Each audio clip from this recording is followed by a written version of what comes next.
आप सबको नमस्कार।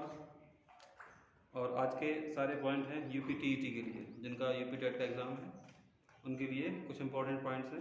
आप इनको नोट करते जाएं और लिखते भी जाएं। देखते हैं एक एक करके इनके आंसर देते जाइए आप लोग। आज की वीडियो में सिर्फ ओनली यूपी टेट का है, कुछ अच्छे पॉइंट्स हैं। देखिए पहला पॉइंट, सुनिए ध्यान से। बुद्धि के क्रियात्मक परीक्षण इनमें से किसके लिए उपयोगी हैं? बुद्धि के क्रियात्मक परीक्षण किस में उपयोगी हैं? पहला पॉइंट है बालकों के लिए, गूंगे बहरों के लिए, निरक्षरों के लिए या सभी के लिए? इसका आंसर है सभी के लिए। अगला पॉइंट है अमूर्त बुद्धि किसी व्यक्ति की सहायता किस प्रकार करती है? अमूर्त बुद्धि किसी व्यक्ति की सहायता किस प्रकार करती है? पहला है इंजीनियर बनाने में, दूसरा ऑप्शन है इसका समस्याएं सुलझाने में, सामाजिक कार्यों में या उद्योग के क्षेत्र में। इसका आंसर है समस्याएं सुलझाने में। तीसरा क्वेश्चन लिखिए, बुद्धि के सूचना प्रक्रम का उपागम का वर्णन किसने किया? बुद्धि के सूचना प्रक्रम के उपागम का वर्णन किसने किया? पहला ऑप्शन है टर्मन, दूसरा ऑप्शन है स्टर्नबर्ग, तीसरा है बिने या थर्स्टन। इसका आंसर है स्टर्नबर्ग।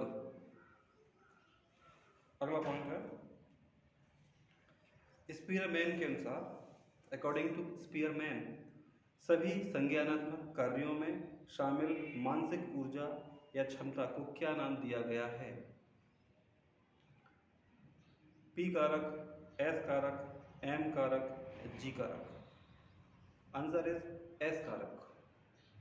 नेक्स्ट पॉइंट, 0 से 25 बुद्धि लब्धि को क्या कहेंगे? मूर्ख बालक, पिछड़ा बालक, जड़ बालक, मंद बुद्धि बालक। आंसर है जड़ बालक, जड़ बुद्धि बालक कहते हैं। नेक्स्ट पॉइंट है गिलफोर्ड की बुद्धि संबंधी मॉडल, गिलफोर्ड के बुद्धि संबंधी मॉडल में क्या आयाम नहीं है? मतलब जो ऑप्शन है उनमें से कौन सा आयाम गिलफोर्ड के बुद्धि के मॉडल में नहीं है? पहला ऑप्शन है विशिष्ट तत्व, दूसरा प्रक्रिया, तीसरा अंतर्वस्तु, चौथा परिणाम। इसका आंसर है विशिष्ट तत्व। नेक्स्ट पॉइंट, इनमें से कौन सा निश्चय केवल आनुवंशिकता के आधार पर होता है? केवल आनुवंशिकता के आधार पर ही होता है। इनमें से क्या? पहला ऑप्शन है बुद्धि, व्यक्तित्व, विकास या ऊंचाई।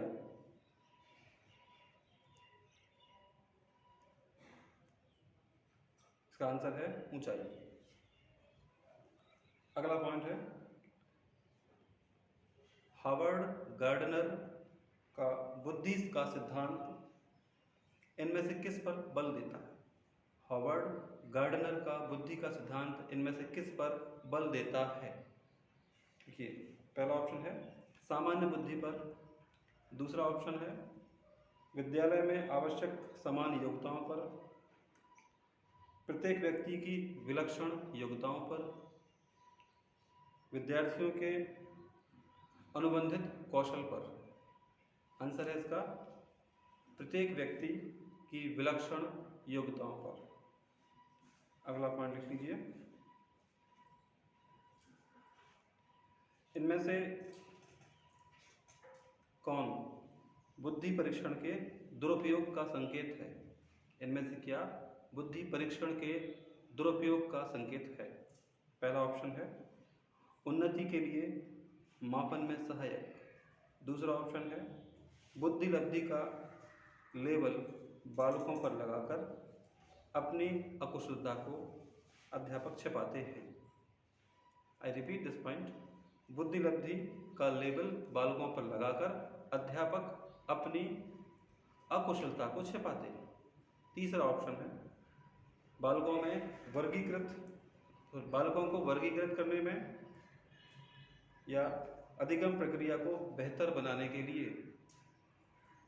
इसका आंसर है दूसरा वाला, बुद्धि का लेवल या बुद्धि लब्धि का लेवल बालकों पर लगाकर शिक्षक अपनी अकुशलता को छिपाते हैं।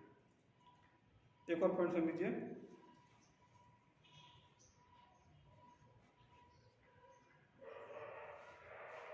बुद्धि लब्धि के संबंध में क्या सत्य है? बुद्धि लब्धि के संबंध में क्या सत्य है? पहला ऑप्शन है बौद्धिक आयु से व्युत्क्रमी संबंध होता है, यानी बुद्धि लब्धि का बौद्धिक आयु से विपरीत क्रम का संबंध होता है। दूसरा ऑप्शन है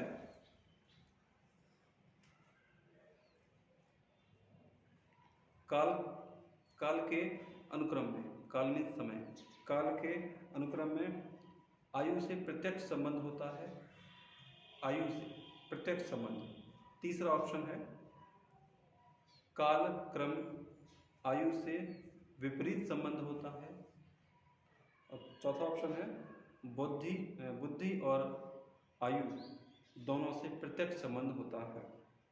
बुद्धि लब्धि का इनमें से क्या किस संबंध में बुद्धि लब्धि का पॉइंट सही निकलेगा? फिर सुन लीजिए, बुद्धि लब्धि के संबंध में सत्य क्या है? तो इसमें से सत्य पॉइंट निकलेगा, सही वाला पॉइंट है बुद्धि लब्धि आयु के क्रम में व्युत्क्रम के प्रकार से संबंधित है।